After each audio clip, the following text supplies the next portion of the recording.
Now we're going to hear from Mr. Mulroney. We met yesterday with VLK, and we're continuously moving the work forward with construction. Also, the BAC, the Bond Advisory Council, met on Monday night virtually, and Lizzie Asbury facilitated that meeting. So, Mr. Mulroney, would you please provide a presentation on construction update? Yes, thank you very much, Dr. Chapman. Members of the board, thank you for this opportunity to present a construction update. I can do it. Yeah.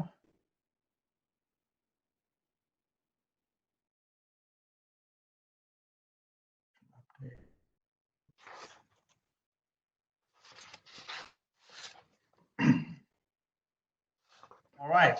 I hope everyone can see my screen as we go through a quick slide deck on construction. The Landry renovation is closing to the closeout phase of its construction, so the team has continued to work through the punch list as we get ready. We'll be meeting with the leadership team to prepare for the furniture and figure out the needs of the district and this campus next year.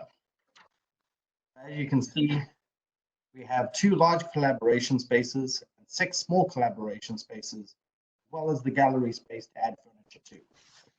We've had some project savings, small but some, on this job, and we're looking at expanding the furniture package to involve some furniture for the existing classrooms that was not in the original scope of the project. So we'll be working through that over the next several months as we order the furniture and gets delivered and be ready for August of 2020.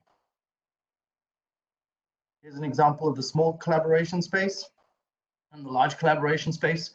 If you think over to Strickland, where we had our ribbon cutting, there'll be a similar combination of flexible furniture, different height tables, different sizes, with large tables hosting 6 kids down to individual learning spaces and ground furniture. The multi-purpose building has been one of 2 active construction sites. Alpha Betty's done a great job working with Dallas County to follow their protocols as far as taking temperatures, disinfecting equipment, keeping crews small, things like that. And so they continue to push on at this job. We see the photo from before where we had our engineers working on the server room, and here we can see our racks starting to get installed.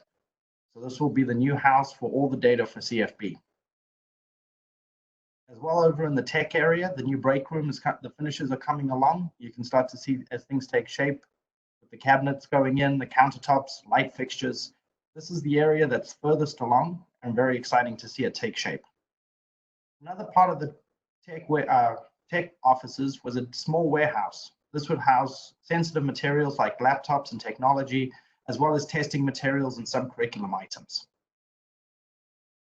Over in the other 2 functions for the banquet halls and the commercial kitchen, in the banquet hall, you can see those skyfold partitions that allows us to divide that large banquet hall into 3 smaller pockets to accommodate the needs of the district, as well as the commercial kitchen. All the equipment is starting to get stocked. Very exciting. Here are some of the finishes that are going in. These are the restrooms adjacent to banquet halls. And a good overview. Moving on to the artificial turf projects at Newman Smith, Turner, Creekview, and Ranchview. This project consisted of 4 football fields, 2 baseball, and 2 softball at Ranchview and Creekview. Alice has done a fantastic job pushing on, even though we've had a very wet season. The weather here has probably been the biggest impact. Working outdoors and already having smaller crews, this group has been least disrupted. The other advantage of using Hellas Construction is that they control their own supply lines. They manufacture their own turf, which has been a huge saver for us because we haven't had those disruptions either. So on the left is our photo that we looked at before at the start of Ranchview. Here you can see how we're protecting our track with that 3/4-inch steel plate, as well as the overrex that's been going on. Over at Newman Smith and Turner Football, you can see the progress is continuing on those as well. Right now, we had the opportunity to try and accelerate some of our fields, given the change in the market, but given the uncertainty of the UIL, we've decided not to take this opportunity.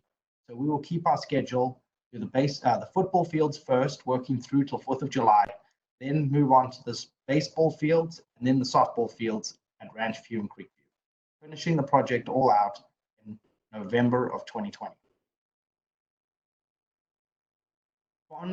2018 bond projects are coming out the ground. These are also moving full steam ahead.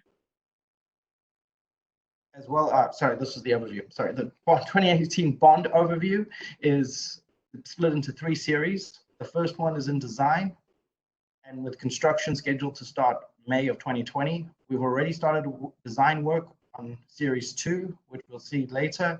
And then of course we have our last series 3, which is planned for 2022. Series 1 has been moving forward nicely. With McWhorter, we passed the GMP at our previous board meeting, and they're getting the crews ready and securing contracts. Sheffield continues to be a challenge in the permitting. We've heard from Dallas, we've been delayed by 2 public hearings now because they are not being hosted, or they're only hosting limited agendas. This is difficult to work through, but our construction team feels like we had a generous construction schedule and that we can still meet the July of 2022 final deadline. Vivian Field and Turner will be coming to the next board meeting May with the GMP to start construction in June. Quick overview. This is a preview of McWhorter with the new main hallway, which will get a complete refresh. A rendering of the new Sheffield that centralized around the design, centralized around the courtyard. Quick look at what the new front door of Vivian Field would look like, as well as a look across a collaboration space into the new courtyard for Turner. Like I said, that project is slated for construction start June of 2020. Series 2 has kicked off. Both LPA and VLK, as Dr. Chapman mentioned, have done phenomenal jobs adjusting to the difficulties presented with the COVID pandemic. VLK has completely restructured their design charrette process to have online voting, different notice boards using Zoom and different methods to get groups together. I didn't think it could be done, but they've actually shown us, and they're working with other districts right now, and we'll be following a similar process over the next couple of months. LPA has already started meeting with Smith, and in fact, they had a building walk today. A small group, just 3 of them, went in very carefully, had a look, took pictures, which they'll share with the rest of the bigger design group next week. That's the construction update for now.